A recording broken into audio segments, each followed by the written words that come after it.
এই নির্মল ঘোষ, এই খাদ্য, এই জ্যোতিপ্রিয় মল্লিক, এদেরকে না ঢুকিয়ে এই মমতা বন্দ্যোপাধ্যায়কে জেলে ঢোকানো হোক। কারণ মমতা বন্দ্যোপাধ্যায়ের নির্দেশই নির্মল ঘোষ এসব কাজ করেছে, খাদ্যমন্ত্রী করেছে।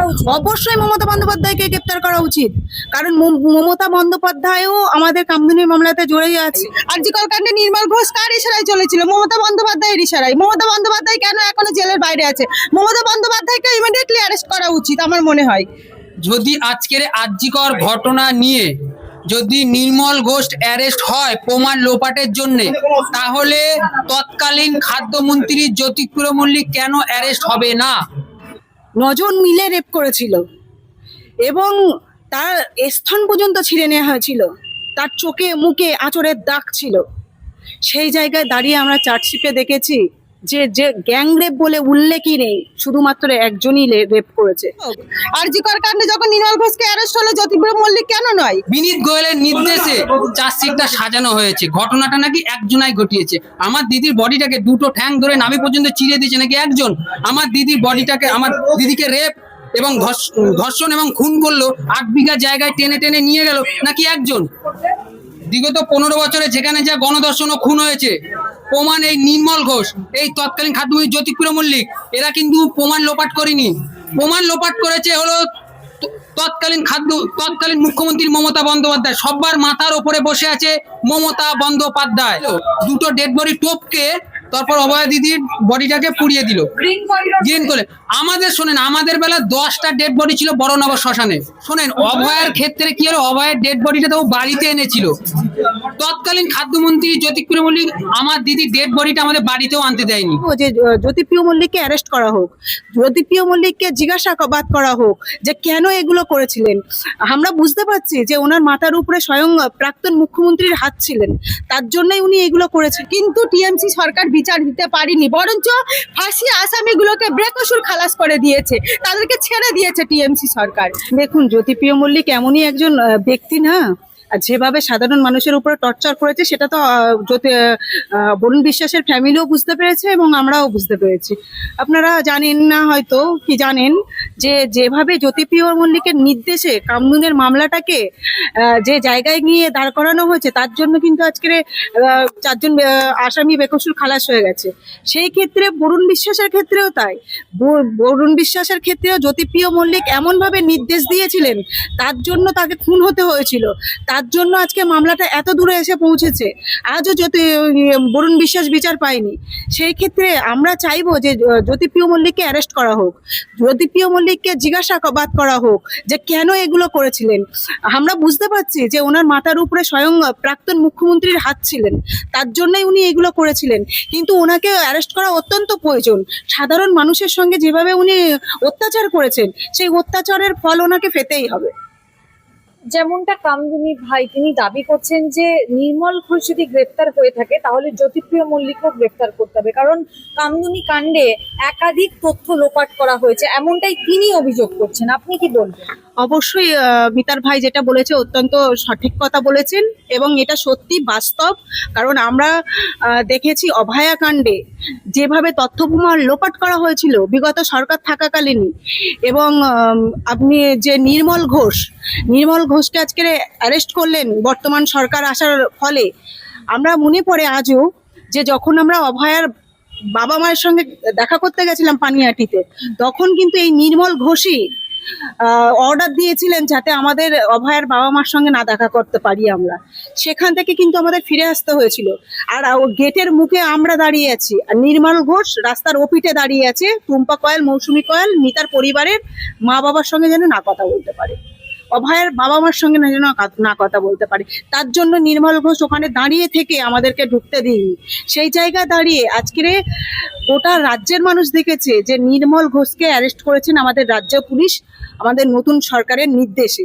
সেই জন্য আমি আমাদের নতুন সরকারের কাছে অনুরোধ করব যে তথ্য প্রমাণ যেভাবে লোপাট করেছিলেন বিগত সরকার এবং তার সঙ্গে জ্যোতিপ্রিয় মল্লিক জড়িয়ে আছে, অতএব তাকেও অ্যারেস্ট করা হোক। জ্যোতিপ্রিয় মল্লিককে জিজ্ঞাসাবাদ করলে আমি আশা করছি যে আমরা সত্যিটা জানতে পারবো এবং কিভাবে তথ্য প্রমাণ লোপাট করা হয়েছিল সেটাও জানতে পারবো। কারণ আমরা দেখেছি জ্যোতিপ্রিয় মল্লিকের নির্দেশেই কিন্তু আমাদের গ্রামে একের পর এক অত্যাচার হয়েছে। আমাদের ফ্যামিলিতে বোম মারা থেকে শুরু করে রাতের ঘুম কেড়ে নেওয়া হয়েছিল এই জ্যোতিপ্রিয় মল্লিকের নির্দেশে। জ্যোতিপ্রিয় মল্লিকের নির্দেশে পুলিশ চলে গেছিল আমাদের বাড়িতে অ্যারেস্ট করার জন্য। এই জ্যোতিপ্রিয় মল্লিকের নির্দেশে আমাদের রক্তদান শিবিরে আমাদেরকে উপস্থিত হতে, যখন আমরা উপস্থিত হয়েছিলাম তখন জ্যোতিপ্রিয় মল্লিকের নির্দেশেই কিন্তু ওই বাইরের কিছু লোকজন আমাদের উপরে টর্চার শুরু করে দিয়েছিলেন। সেই জায়গায় দাঁড়িয়ে জ্যোতিপ্রিয় মল্লিককে অ্যারেস্ট করা অত্যন্ত প্রয়োজন। কিন্তু তিনি তো এখন ভালো তৃণমূল হয়ে গেছে, আপনি কি মনে করছেন যে রাজ্য সরকার এই জ্যোতিপ্রিয় মল্লিক মমতা বন্দ্যোপাধ্যায়কে একসাথে জিজ্ঞাসাবাদ করবে, কামদুনি ফাইল খুলবে? দেখুন, আশা করছি আমাদের সরকার দৃষ্টি আকর্ষণ করছেন এবং আমাদের সরকার যেভাবে সাধারণ মানুষের সুবিধা অসুবিধা দেখছেন এবং যে প্রতিশ্রুতিটা উনি রাখছেন, আশা করি এই প্রতিশ্রুতিটাও রাখবেন উনি।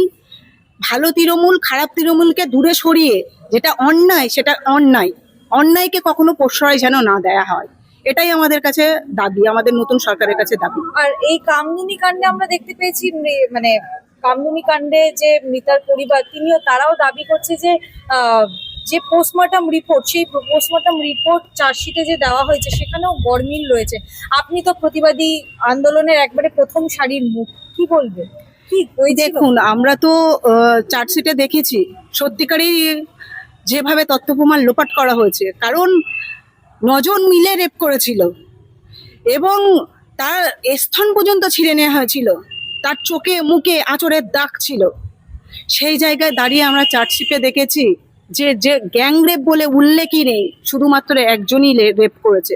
তার জন্য হাইকোর্ট থেকে কিন্তু তারা বেকসুর খালাস হয়ে গেছিল এবং জয়মল্ল বাগচি হাইকোর্টের যিনি জজ ছিলেন উনি বলতে বাধ্য হয়েছিলেন যে রাজ্য সরকারের সিআইডির গাফিলতিতে আজকের আমি বাধ্য হচ্ছি এদেরকে বেকসুর খালাস করতে, কারণ সিআইডি ঠিক মতো তদন্ত করেনি এবং সঠিক তদন্ত করে জমা করতে পারেনি, তার ভিত্তিতে কিন্তু রায়টা বেরিয়েছিল।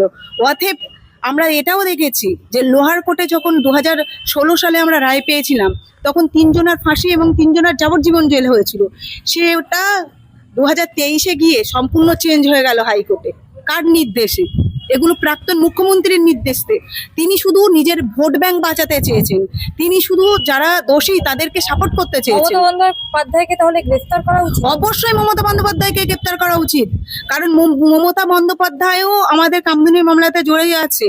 কারণ আপনারা জানেন, যদি ওনার একটা কথাতে যদি রাজারহাট থানার পুলিশ আমাকে অ্যারেস্ট করতে চলে যেতে পারে মাওবাদী কথাতে, তাহলে কেন মমতা বন্দ্যোপাধ্যায়কে অ্যারেস্ট করা হবে না? মমতা বন্দ্যোপাধ্যায়কে অ্যারেস্ট করা উচিত, কারণ যে অন্যায় সয় সেও যেমন দোষী, যে অন্যায় করে সেও তেমন দোষী। সেই জায়গায় দাঁড়িয়ে একের পর এক অত্যাচার আমাদের পশ্চিমবাংলার বুকে হয়েছে, আর সেগুলো সাপোর্ট করেছে কে? আমাদের প্রাক্তন মুখ্যমন্ত্রী মমতা বন্দ্যোপাধ্যায়। সেই ক্ষেত্রে তাকেও অ্যারেস্ট করা উচিত, আমি চাইবো তাকে অ্যারেস্ট করা হোক। প্রথম প্রশ্ন বলছি, যদি আজকের আরজিকর ঘটনা নিয়ে যদি নির্মল ঘোষ অ্যারেস্ট হয় প্রমাণ লোপাটের জন্য, তাহলে তৎকালীন খাদ্যমন্ত্রী জ্যোতিপ্রিয় মল্লিক কেন অ্যারেস্ট হবে না? আমাদের ঘটনাটা 7 জুন 2013 সালে ঘটনাটা ঘটেছিল। 9 জুনে আমার দিদি ডেড বডিটা আমরা পাই। শোনেন, অভয়ের ক্ষেত্রে কি হলো, অভয়ের ডেড বডিটা তো বাড়িতে এনেছিল। তৎকালীন খাদ্যমন্ত্রী জ্যোতিপ্রিয় মল্লিক আমার দিদির ডেড বডিটা আমাদের বাড়িতেও আনতে দেয়নি। কামদুনির মোড়ে 10 মিনিটের জন্য আনলো, সামনে পাইলট পিছনে পাইলট, আমার দিদির গাড়িটা সামনে, তার আগে যাচ্ছে তৎকালীন খাদ্যমন্ত্রী জ্যোতিপ্রিয় মল্লিকের গাড়ি। আমরা ডেড বডি আটকানোর চেষ্টা করেছি, কিন্তু তখন তৎকালীন খাদ্যমন্ত্রী জ্যোতিপ্রিয় মল্লিক আমাদের ডেড বডি আমাদেরকে মানে ধরতে দেয়নি। তাড়াহুড়োতে ওনার গাড়ির সাথে তো আমরা টেক্কা পাই না, তাড়াহুড়োতে বড়নগর শ্মশানে নিয়ে যায়। নিয়ে গিয়ে এখন দেখছেন আরজিকর ঘটনাতে 2টো ডেড বডির পর তারপরে অভয়া দিদির ডেড বডি ছিল, 2টো ডেড বডি টপকে তারপর অভয়া দিদির বডিটাকে পুড়িয়ে দিল গ্রিন করে। আমাদের শোনেন, আমাদের বেলা 10টা ডেড বডি ছিল বড়নগর শ্মশানে, 10টা ডেড বডি টপকে আমার দিদির ডেড বডিটাকে ঢোকানো হলো। এবং শ্মশানে যে সই সমতটা লাগে পরিবারের, মানে যে ঘটনা যে পরিবারে হয় বডি মানে কি বলে ওইটারে, যে পরিবারে হয় তাদের তো সই সমত লাগে, সেই সই সমত পর্যন্ত আমাদের শ্মশান ঘাটে আমাদেরকে নেয়নি। ভিআইপি এতে হয়ে গিয়েছে। ভিআইপি এতে সই করেছিল কে? তৎকালীন খাদ্যমন্ত্রী জ্যোতিপ্রিয় মল্লিক। আমি বলতে চাইছি, যদি আরজিকর ঘটনাতে নির্মল ঘোষ অ্যারেস্ট হয় তাহলে কামদুনির ক্ষেত্রে কেন তৎকালীন খাদ্যমন্ত্রী জ্যোতিপ্রিয় মল্লিক অ্যারেস্ট হবে না? বিগত 15 বছরে যেখানে যা গণধর্ষণ ও খুন হয়েছে, প্রমাণ এই নির্মল ঘোষ, এই তৎকালীন খাদ্যমন্ত্রী জ্যোতিপ্রিয় মল্লিক, এরা কিন্তু প্রমাণ লোপাট করেনি। প্রমাণ লোপাট করেছে হলো তৎকালীন মুখ্যমন্ত্রী মমতা বন্দ্যোপাধ্যায়। সবার মাথার ওপরে বসে আছে মমতা বন্দ্যোপাধ্যায়। এই নির্মল ঘোষ, এই জ্যোতিপ্রিয় মল্লিক, এদেরকে না ঢুকিয়ে এই মমতা বন্দ্যোপাধ্যায়কে জেলে ঢোকানো হোক। কারণ মমতা বন্দ্যোপাধ্যায়ের নির্দেশই নির্মল ঘোষ এসব কাজ করেছে, খাদ্যমন্ত্রী করেছে। শুনুন, যখন অভয়া দিদির ডেড বডি পোড়ানো হয়ে গেল, নির্মল ঘোষ পুলিশি পিছনে চাপা দিচ্ছে, ওয়েল ডান বয় বলছে। আর আমাদের যখন ঘটনাটা ঘটে, যখন সবকিছু মিটে যায়, তখন তৎকালীন মুখ্যমন্ত্রী মমতা বন্দ্যোপাধ্যায় বলেছে জ্যোতিপ্রিয় মল্লিককে ভালোবেসে ডাকতো মমতা বন্দ্যোপাধ্যায় বালু বলে। বালু উত্তর 24 পরগনায় খুব ভালো কাজ করেছে, খুব ভালো কাজ করেছে। ভালো কাজ এটাই করেছে, কামদুনি যে ঘটনাটা, কামদুনি আমাদের পরিবারের যে ঘটনাটা ঘটেছে, তার প্রমাণ লোপানোর থেকে শুরু করে যারা সাক্ষী, তাদেরকে হুমকি ঠেক দিত এই জ্যোতিপ্রিয় মল্লিক। কখনো কি বিনীত গোয়েল ছিলেন? আমাদের কেস যখন ঘটে তখন সিআইডির পদে ছিল বিনীত গোয়েল। বিনীত গোয়েলের নির্দেশে চার্জশিটটা সাজানো হয়েছে। ঘটনাটা নাকি একজনাই ঘটিয়েছে। আমার দিদির বডিটাকে দুটো ঠ্যাং ধরে নাভি পর্যন্ত চিরে দিয়েছে নাকি একজন। আমার দিদির বডিটাকে, আমার দিদিকে রেপ এবং ধর্ষণ এবং খুন করলো, 8 বিঘা জায়গায় টেনে টেনে নিয়ে গেল নাকি একজন। এটা কি মানা যায়? এটা মানা যায় না। এখানে 9 জনাই আসামি। আমি চাই নতুন সরকারের কাছে, আজকের 15ই আগস্ট যে দেশ স্বাধীন হয়েছিল, এই দিনে মাননীয় মুখ্যমন্ত্রী শুভেন্দু মহাশয়ের কাছে বলতে চাই, আমরা যেন ন্যায় বিচার চাই, ন্যায় বিচার পাই।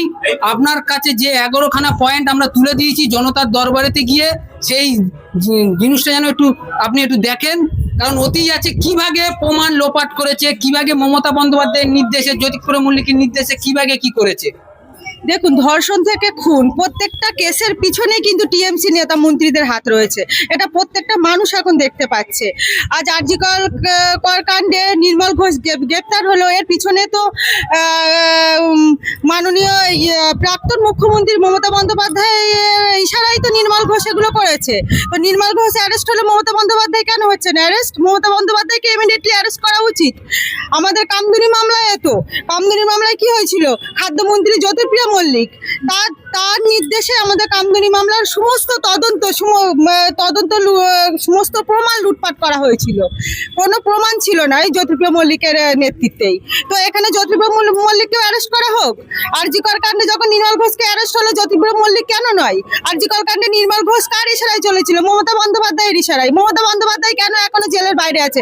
মমতা বন্দ্যোপাধ্যায়কে ইমিডিয়েটলি অ্যারেস্ট করা উচিত আমার মনে হয়। এই সরকার মমতা বন্দ্যোপাধ্যায় কি অ্যারেস্ট করতে পারবে? বা এই যে একটা প্রসঙ্গ উঠছে যে ভবানী ভবনে সিআইডি এই জ্যোতিপ্রিয় মল্লিক কিংবা মমতা বন্দ্যোপাধ্যায়কে মুখোমুখি বসিয়ে কি জিজ্ঞাসাবাদ করবে? কেন করবে না? দেখুন, আইন সবকিছু পারে। আইনের ঊর্ধ্বে কেউ নয়। আমরা সাধারণ মানুষ, আমরা আইনের ঊর্ধ্বে যেতে পারি না। আজ টিএমসি নেতা মন্ত্রীদের ঘর থেকে কোটি কোটি টাকা বেরাচ্ছে, সোনা বেরাচ্ছে, তারা বিভিন্ন দুর্নীতির সাথে যুক্ত। খুন থেকে শুরু করে, ধর্ষণ থেকে শুরু করে, আপনারা বিভিন্নভাবে তারা জড়িত সব কিছুতে। তো সেই জায়গায় দাঁড়িয়ে কেন পারে না মমতা বন্দ্যোপাধ্যায়কে জেরা করতে? মমতা বন্দ্যোপাধ্যায়কে ক্ষমতায় কারা এনেছিল? সাধারণ মানুষ। আজ ক্ষমতায় নেই, সাধারণ মানুষই সেই ক্ষমতা ছিনিয়ে নিয়েছে। মমতা বন্দ্যোপাধ্যায় বলেছিলেন জ্যোতিপ্রিয়কে জেতানোর জন্য যা যা করার দরকার আমরা করব।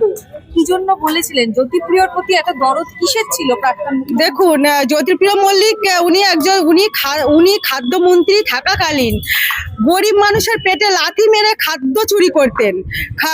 গরিব মানুষের চাল ডাল বিক্রি করে আজ তিনি কোটিপতি হয়েছিলেন। তার সাথে যারা ছিল তারাও এক একটা চোর, খুনি। জ্যোতিপ্রিয় মল্লিক যখন আমাদের কামদুনি গ্রামে আমরা যখন আন্দোলন শুরু করেছিলাম, উনি ওখানে রক্তদান শিবির করেছিলেন।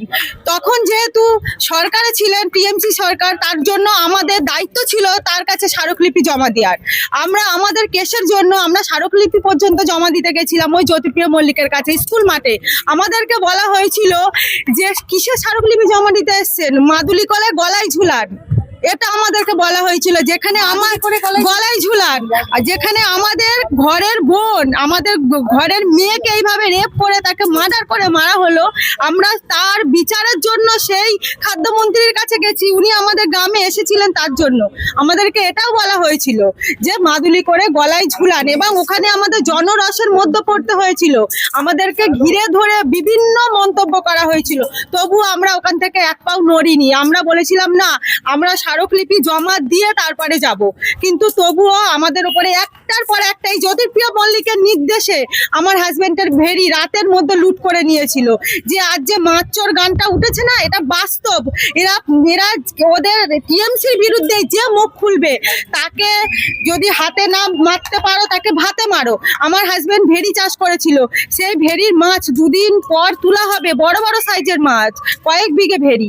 সেই রাতের মধ্যে ওই জ্যোতিপ্রিয় মল্লিকের নির্দেশে আমাদের গ্রামের ছেলেরা লুট করে নিয়েছিল, চুরি করেছিল সেই মাছ। দিদি একেবারে নতুন একটার পর একটা মিথ্যে মামলা দিয়েছিল আমাদের নামে। এখনো পর্যন্ত আমার হাজবেন্ড এই তো 1 সপ্তাহ হলো বারাসাত কোর্টে গিয়ে জামিন করিয়ে আসলো, সেই মামলা এখনো পর্যন্ত চলছে।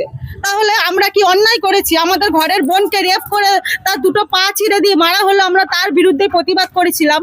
তারপরে এখনো আমাদের হাজবেন্ডের জামিন করাতে হচ্ছে। আপনারা ভাবতে পারছেন যে আমরা কোন রাজ্যে বাস করছি?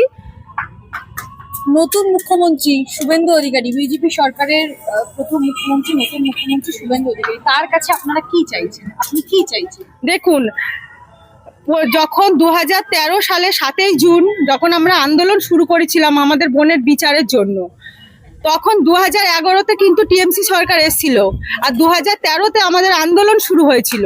তার রক্তচক্ষুকে উপেক্ষা করে আমরা 13 দিন আন্দোলন চালিয়ে গেছিলাম।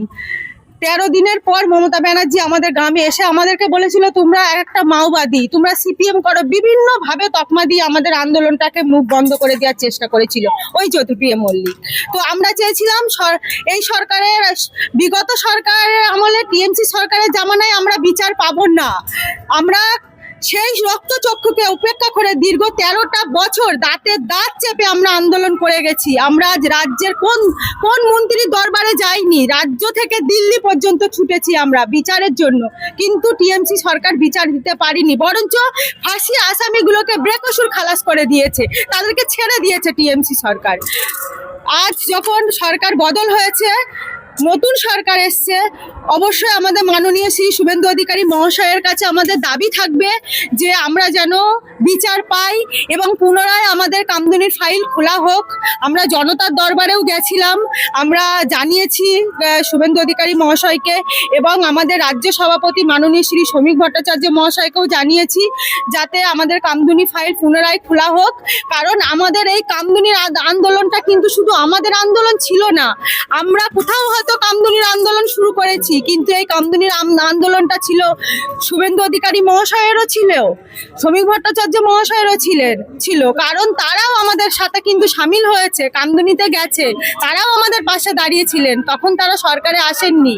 মাননীয় শ্রী শ্রমিক ভট্টাচার্য মহাশয় ফার্স্ট টাইম থেকে আমাদের আন্দোলনে ছিলেন, এবং আজ আমাদের শুভেন্দু অধিকারী মহাশয় উনিও আমাদের গ্রামে গেছিলেন এবং বলেছিলেন, বোন আমরা যখন সরকারে আসবো অবশ্যই তোমরা বিচার পাবে।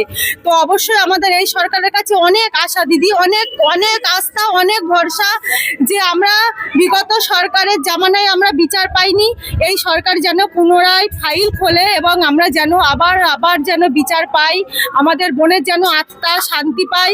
আর যে কাকিমা, যে কাকু তাদের সন্তানকে হারিয়েছে, সেই পরিবারটা যেন বিচার পাই। কামদুনিবাসী যেমন অনেক দুঃখ কষ্ট নিয়ে তারা রাস্তায় নেমেছিল, আমরা একত্রিত হয়ে আন্দোলন করেছিলাম, এই কামদুনিবাসী সমস্ত রাজ্যবাসী সবাই যেন বিচারটা পায়। এই বিচারের জন্যই আমরা এই সরকারের কাছে করজোরে আমরা নিবেদন করব, আবেদন করব, দয়া করে আমরা যেন বিচারটুকু পাই।